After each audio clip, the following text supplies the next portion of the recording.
विष्णु पृष्ठाय भूतले श्रीमते भक्तिवेदांत स्वामिनिते नामिने नमस्ते सारस्वते देवे गौरवाणी प्रचारिणे निर्विशेष शून्यवादी पाश्चात देशतारिणे ओम अज्ञानतिमिरान्धस्य ज्ञानाञ्जनशलाकया चक्षुरुन्मिलितं येन तस्मै श्रीगुरुवे नमः।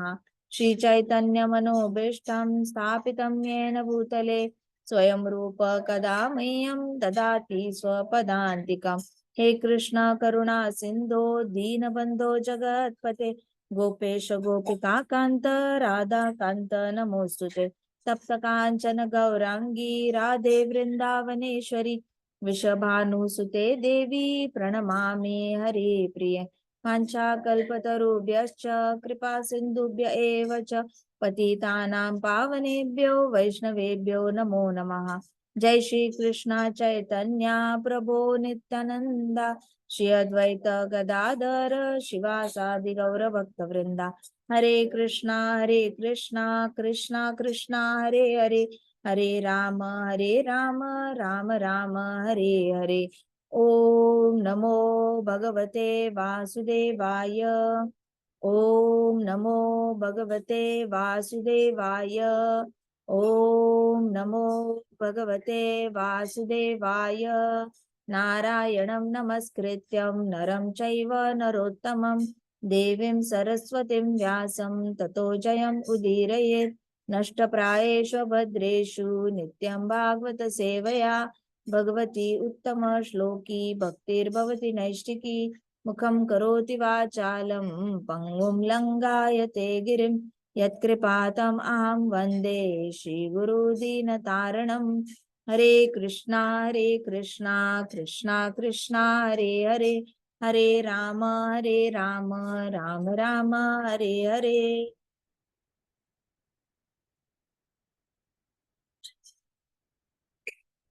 तो आगे हम देखते हैं क्या हुआ। मैत्रेय मुनि ने विदुर को बोला कि विदुर, आपको तो चिंता करने की जरूरत नहीं। जिस तरीके से ध्रुव महाराज को पश्चाताप हो रहा है वैसे आपको पश्चाताप नहीं होगा, क्योंकि आप हमेशा से ही संतुष्ट रहे हो। जो भी कृष्णा ने दिया है उसमें आप संतुष्ट रहे हो ना। आपको अपने जन्म से कभी कंप्लेन थी, ना आपको अपने परिवार से कभी कंप्लेन थी, ना आपको कितनी रिस्पेक्ट मिल रही है उससे रिलेटेड आपको कंप्लेन थी। आपको सोसाइटी से कभी कंप्लेन थी ही नहीं। आपने कभी जो भी मिला वो कृष्णा की कृपा, कृष्णा का प्रसादम समझ के आपने पा लिया है। तो मैत्रेय मुनि जाते जाते हमें बता रहे हैं कि जो भी हमें मिलता है, जितना भी हमें मिलता है, हमारा पूर्व प्रारब्ध संचित है। ये समझकर खुश रहना सीखना चाहिए, संतुष्ट रहना सीखना चाहिए। कोई चीज मिल नहीं रही है, प्राप्त नहीं हो रही है, इसलिए उसको पकड़ के रोते रहना और उसको पकड़ के बहुत ज्यादा दुखी हो जाना, ये एक भक्त को शोभा नहीं देता। और विदुर इज द चलता फिरता एग्जाम्पल। ही इज लाइक चलता फिरता भागवतम। विदुर जी जो हमें सिखा रहे हैं कि आप लो बॉर्न हो, अगर बहुत हाई स्टेटस की माता के पेट से भी जन्म नहीं लेते, अगर आपको बहुत ज्यादा फैमिली में रिस्पेक्ट नहीं मिलता, आपके पास दुनिया भर का ज्ञान है और आपकी बात अगर कोई मान नहीं रहा, आपके पास पूरा दुनिया भर का ज्ञान है। धर्मराज है विदुर, जिनको यमराज को ऐसी कौन सी बात है जो नहीं पता होगी। सारी बातें तो पता होगी कि कौन सी चीज स्वर्ग लेके जाएगी, कौन सी चीज नर्क लेके जाएगी। बेसिक्स तो पता होंगे, कौन सी चीज वैकुंठ लेके जाएगी ये भी सब पता होगा। Vidur was the most learned in the assembly, most learned and most wise. पूरे धृतराष्ट्र की असेंबली में अगर बेस्ट विजडम किसी के पास था ना, तो वो विदुर के पास था। विजडम क्या होता है? एक तो आपके पास ज्ञान होना, उसको लर्नेड कहते हैं, ठीक है। ज्ञान होने को क्या कहते हैं? एजुकेटेड, लर्नेड, है ना। एक हो गया। विजडम क्या हो गया? जो भी ज्ञान है उसको किस वक्त पे यूज करना है और कौन सा ज्ञान यूज करना है, अंडर व्हाट सर्कमस्टांसेस, किस कंडीशन के अंडर यूज करना है। ये जो एक अलग से एक सेट ज्ञान आता है जिसको आपको पता चलना चाहिए कि मेरा ये ज्ञान मैं यहाँ अप्लाई करूं या नहीं करूं। किया तो क्या बुरा हो सकता है, नहीं किया तो क्या बुरा हो सकता है, क्या अच्छा हो सकता है, उसका प्रॉपर वजन नाप तोल करने को विजडम कहते हैं। तो ये वाला विजडम जो है वो विदुर जी के पास था। विदुर जी से कभी रॉन्ग डिसीजंस होते नहीं थे। भीष्म पितामह के पास ज्ञान था, बहुत ज्यादा ज्ञान था। He was most learned. लेकिन जहां विजडम की बात आती है वहां पे थोड़े कच्चे पड़ गए थे, क्योंकि उन्होंने कुछ ऐसे प्रोमिसेस लिए थे जिससे कि हस्तिनापुर की जनता बहुत सफर हो सकती है। उससे पता चलता है कि उनके पास विजडम की थोड़ी कमी थी। But Vidur was devotee of Krishna और धर्मराज भी थे, तो उनके पास विजडम की कमी नहीं थी। उनके पास इतना ज्ञान होने के बावजूद Dhritarashtra gave him a deaf ear. Deaf ear मतलब आपके पास बहुत ज्ञान होता है लेकिन दूसरा इंसान सुनता है, लेकिन कान पे उसने ऐसे पट्टी लगा रखी होती है। अब पट्टी लगा रखी है तो जो भी इंफॉर्मेशन आ रही है वो ऐसे बाउंस होके जा रही है, बाउंस होके जा रही है। किसी ने अगर डिसाइड ही किया है सुनना ही नहीं है मैंने, अच्छा मैंने अपनी मनमानी ही करनी है, तो आप इसको कितना भी ब्रह्म ज्ञान दे दो, कुछ नहीं, उसने सुनना ही नहीं है। उसका डिसीजन होता है कि मैंने अपने दुखों से बाहर नहीं आना, मैंने अपनी प्रॉब्लम सॉल्व नहीं करनी। और भैया आप कितना भी मेरा भला देखो, मैंने ग्रेटफुल नहीं फील करना, मैंने थैंकफुल फील नहीं करना है आपके ऊपर। किसी किसी की मजबूरी होती है, लेकिन किसी किसी की तो कॉन्शियस डिसीजन ही होता है कि अपना भला नहीं करना है। सो इस तरीके से देखा जाए तो धृतराष्ट्र ने बहुत बुरा ट्रीट किया विदुर को। विदुर ने हमेशा अच्छा ज्ञान दिया। धृतराष्ट्र ने 1% भी नहीं सुना विदुर की। सुनी तो सुनी, हमेशा उस शकुनी की जाके सुनी। तो इससे हमें पता चलता है कि विदुर ने जब ज्ञान दिया तो उन्होंने एक्सपेक्टेशंस भी नहीं रखे थे कि कोई उनकी बात माने। ज्ञान देना अलग बात होती है, ज्ञान एक कंडीशन रखना कि वो हमारी बात माने, ये अलग बात होती है। विदुर जी जैसे उच्च भक्त से हमें सीखने को मिलता है कि हमारे हाथ में बस ज्ञान देना है। अगर ज्ञान है तो ज्ञान दे सकते हैं, लेकिन सामने वाला उसको अप्लाई करना ही चाहिए। ये कंडीशन रख के ज्ञान देना बिल्कुल ही गलत रहेगा। If you, it is like if you are not going to listen to me then I am not going to share anything with you. ये वाला, ऐसे वाला विदुर जी का कोई ये नहीं था। इसलिए विदुर को कहते कि आपने तो ना रिस्पेक्ट के लिए कंडीशन रखी, ना अपने फैमिली में लोअर बॉर्न पैदा हुए उसके लिए आपके पास कोई कंप्लेन थी। आपको जो भी मिला आपने कृष्ण प्रसादम समझ के हमेशा संतुष्ट रहे हो, हमेशा।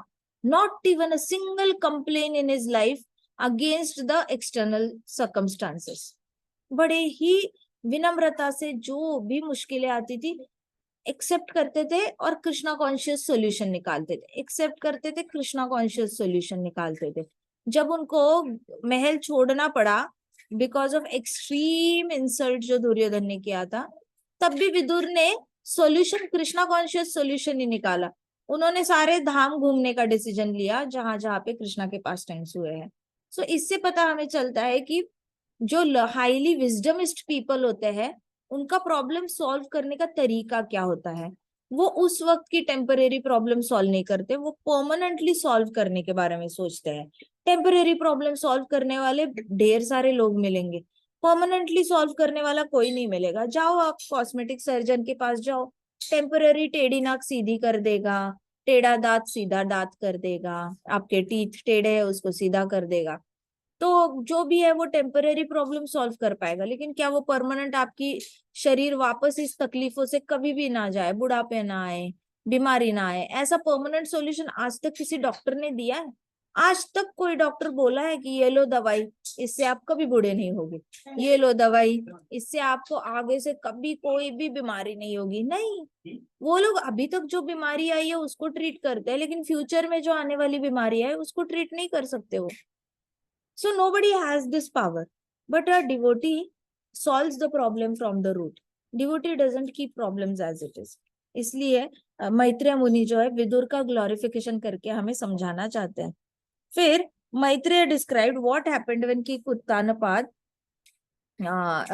मैत्रेय मुनि ने फिर उनको बताया कि उत्तानपाद कितने खुश हुए, माता सुनीति कितनी खुश हुई ध्रुव के आने के बाद, और सब लोगों के आंखों से आंसू रुक नहीं रहे थे। अब जितने भी रेसिडेंट्स गैदर हुए थे उन्होंने सुनीति माता की जय जयकार शुरू की थी।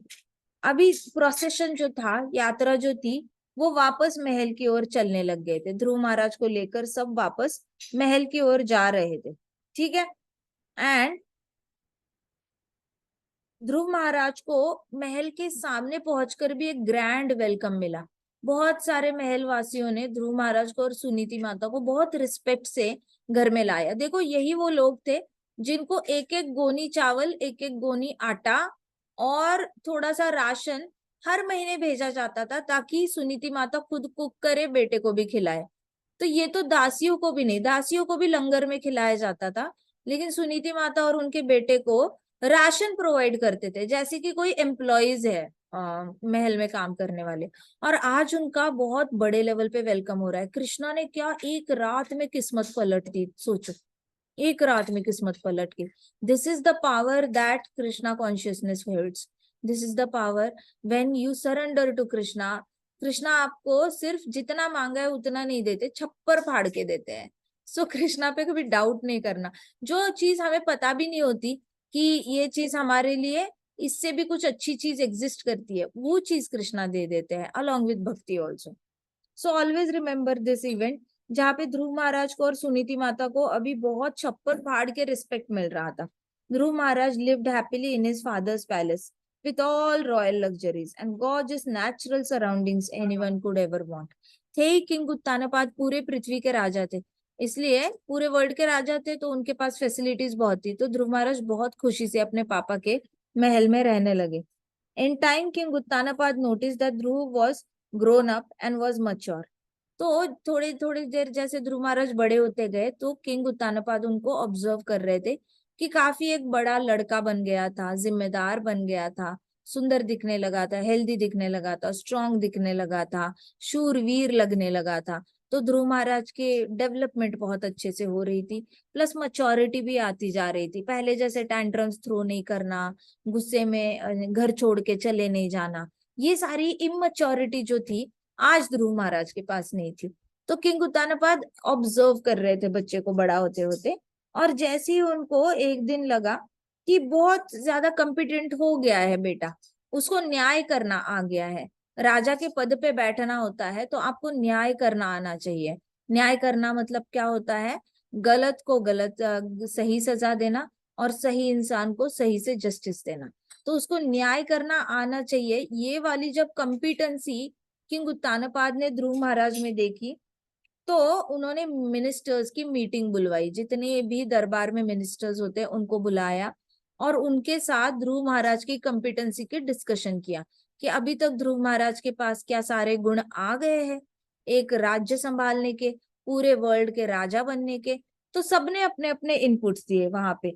फिर सिटीजन्स को बुलाया, सिटीजन्स जितने भी राज्य के लोग थे उनको भी बुलाया गया, और उनके भी ओपिनियन लिए गए कि आपको कोई कंप्लेंट्स है क्या ध्रुव महाराज से, ये राजकुमार आपको अभी तक क्या आपके एग्जिस्टिंग राजा को रिप्लेस करने वाले आपको इनमें ट्रेट्स लगते हैं क्या।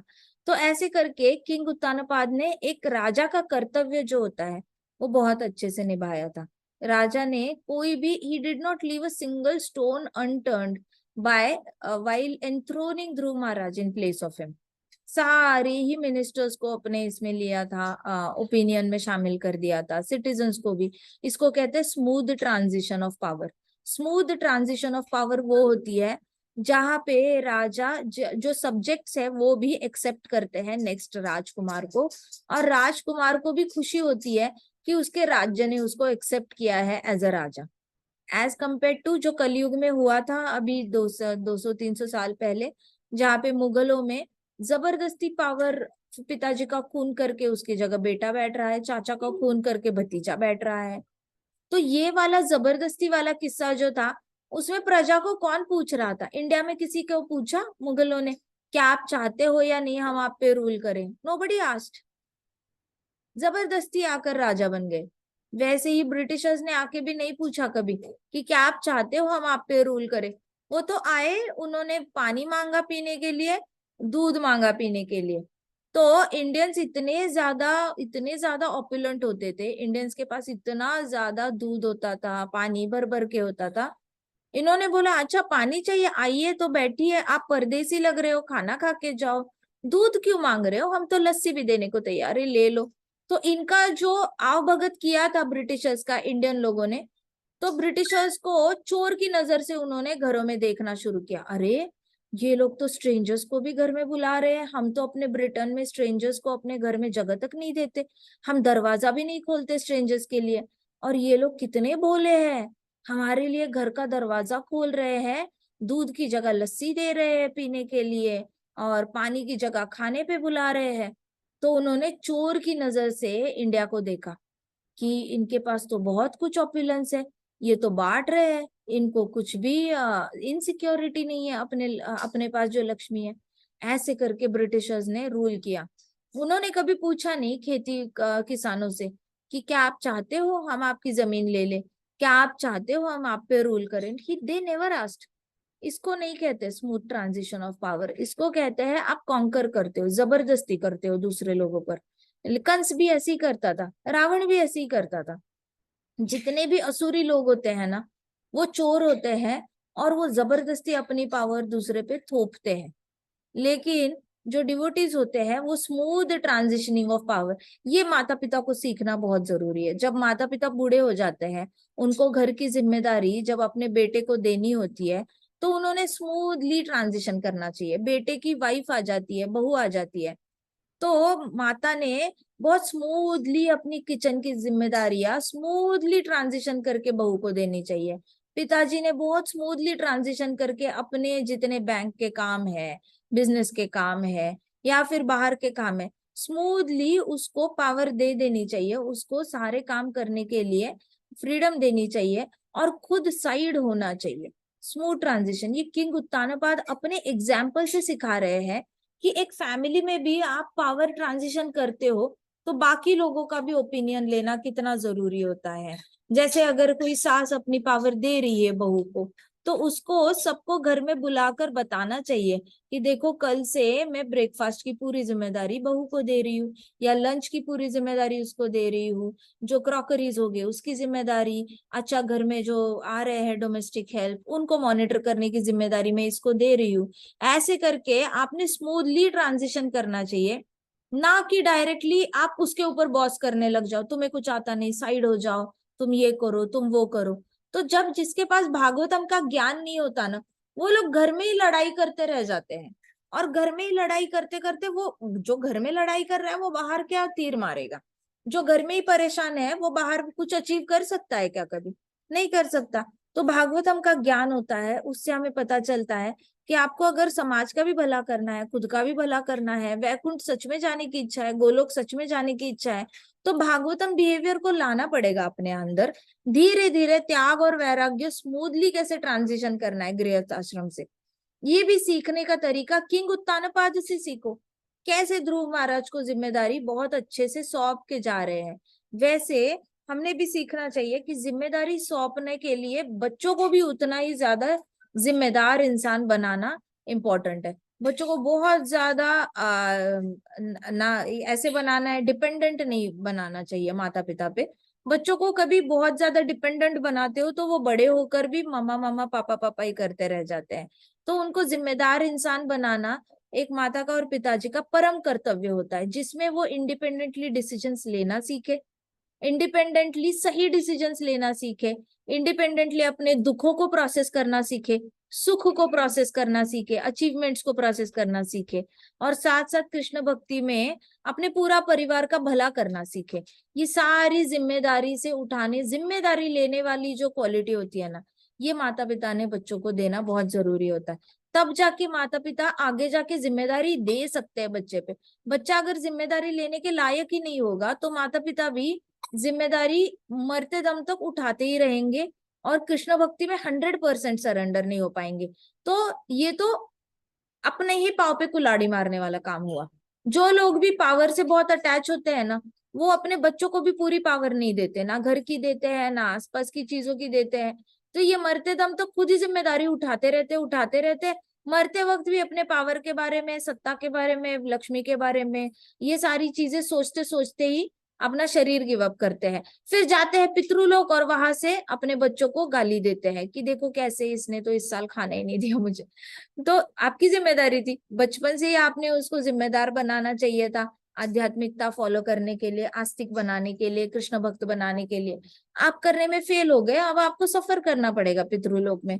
तो ऐसे करके जीवात्मा जो है जब अपने बच्चों को संस्कार देने में चूक जाती है, स्मूथ ट्रांजिशन करना भूल जाती है, तो उसको पितृलोक में जाके भी शांति नहीं मिलती, कहीं पे भी जाए उसको शांति नहीं मिलती, क्योंकि वो अपने ही कर्मों की सजा काट रहा होता है। उसके पास कृष्णा ने एक मिट्टी का गोला दिया था, बोला था इस मिट्टी के गोले को तू अच्छे से शेप देना और इससे से एक अच्छा भक्त बनाना, लेकिन वो उसको बनाने से अपना कर्तव्य से वो चूक गया। उसको अपॉर्चुनिटी तो दी थी कृष्णा ने, उसने अपॉर्चुनिटी मिस कर ली। तो उसने अपॉर्चुनिटी मिस कैसे की? टाइम पास करके की। जब आप भक्ति के संस्कार नहीं दे रहे हो, जब आप जिम्मेदारी के संस्कार नहीं दे रहे हो बच्चों पे, जब आप बैठ के बात नहीं कर रहे हो, बहुत ज्यादा उनको सारी चीजें नहीं सिखा रहे हो, तो डेफिनेटली उस टाइम पे आप अर्थ अर्थ का अर्थार्जन कर रहे हो, पैसे कमा रहे हो, या फिर काम कर रहे हो। काम मतलब अपनी इच्छाएं पूरी कर रहे हो, खाने पीने की हो सकती है, शरीर की इच्छाएं हो सकती है, कुछ भी हो सकता है। धर्म अर्थ काम मोक्ष में आप अर्थ और काम में लगे हो, ना मोक्ष में लगे हो ना धर्म में लगे हो, आप बीच के अर्थ और काम में मिक्स हो पूरी तरह एब्जॉर्ब्ड हो।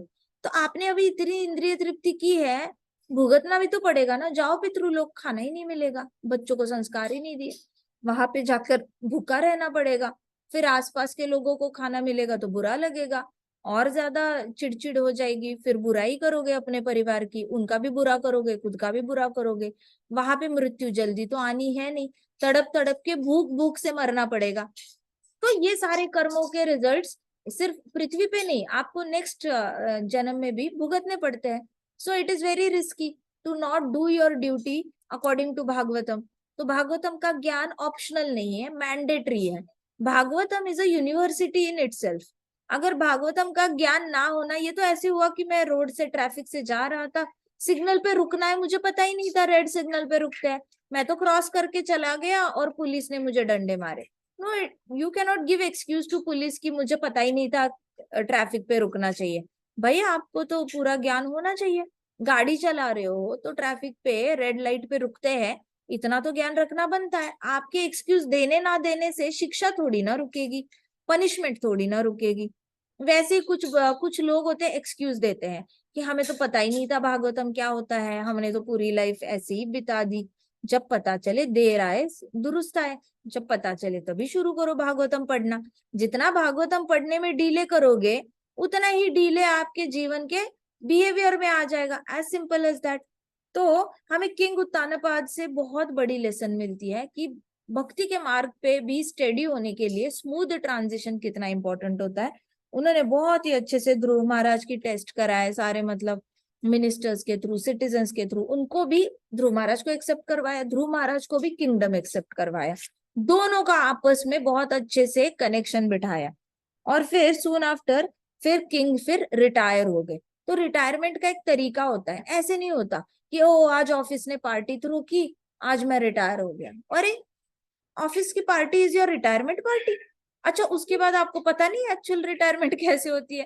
प्लीज प्लीज ध्रुव महाराज की कथा पढ़ो, आपको पता चलेगा कि रिटायर होते कैसे हैं। तो ध्रुव महाराज के जब उन्होंने अपना किंगडम सौंप दिया ध्रुव महाराज को, ध्रुव महाराज के रिलेशनशिप्स उन्होंने मिनिस्टर्स के साथ अच्छे करके दिए थे, सिटीजन के साथ अच्छे करके दिए थे, और फिर स्टेप बैक किया था और रिटायर हो चुके थे। रिटायर हो चुके थे मतलब अब वो ध्रुव महाराज के डिसीजंस में इंटरफियर नहीं करेंगे। दो तरीके की रिटायरमेंट होती है, एक तो नेम से एक रिटायरमेंट होती है, नाम के लिए रिटायरमेंट, कि हाँ मैंने गृहस्थ आश्रम की जिम्मेदारियां त्याग दी है, अब मैंने बच्चों को सौंप दिया है, लेकिन पीछे से मैं टुकाई करता रहूंगा, करती रहूंगी, ये ठीक नहीं किया, वो ठीक नहीं किया, ऐसे क्यों किया, वैसे क्यों किया। अब ये होता है नेम सेक नेम सेक रिटायरमेंट, नाम के लिए रिटायर हुए हो, बाकी आसक्ति तो जहां थी वहीं पे है कि कुकर ऐसी ही होना चाहिए, डाइनिंग टेबल ऐसी ही होना चाहिए, सोफा ऐसी होना चाहिए, बेड ऐसी होना चाहिए। सो ये टुकाई वाला जो है ना वो चलता रहता है, बिजनेस ऐसे ही रन होना चाहिए, नौकरी कार ऐसी होनी चाहिए। तो ये टुकाई वाली जो रिटायरमेंट होती है ना, वो आपको भी तंग करती है, दूसरों को भी, तो उसको रिटायरमेंट नहीं कहते, वो नेम से एक रिटायरमेंट हो गई। एक्चुअल रिटायरमेंट होती है जहां पे आप उस वस्तु से अपने आप को अलग समझने लगते हो। अब आपको लगता है कि ये वस्तु मुझे बिलोंग नहीं करती, अभी ना ये किचन मुझे बिलोंग करता है, ना कार बिलोंग करती है, ना घर बिलोंग करता है मुझे। अब मुझे सिर्फ अपने आत्मा का भला करना है, बाकी जो भी चीजें हैं वो मैंने करके रख दी, मैंने कर्तव्य कर लिया। अब ये आगे की सारी जनरेशन्स देख ले। अब मेरा काम है मेरी आत्मा का, मैं आत्मा हूं और मैं अपना भला करूं। मुझे देखकर बच्चे सीखे कि वानप्रस्थ होता क्या है, सन्यास होता क्या है, पूरी तरह 100% कृष्ण के प्रति शरणागति होती क्या है। वो रिटायरमेंट लाइफ में एक रिटायर्ड इंसान अपने आने वाली जनरेशन को सिखा के जाता है, वो भी बोल के नहीं बट एक्ट करके, उस पे काम करके।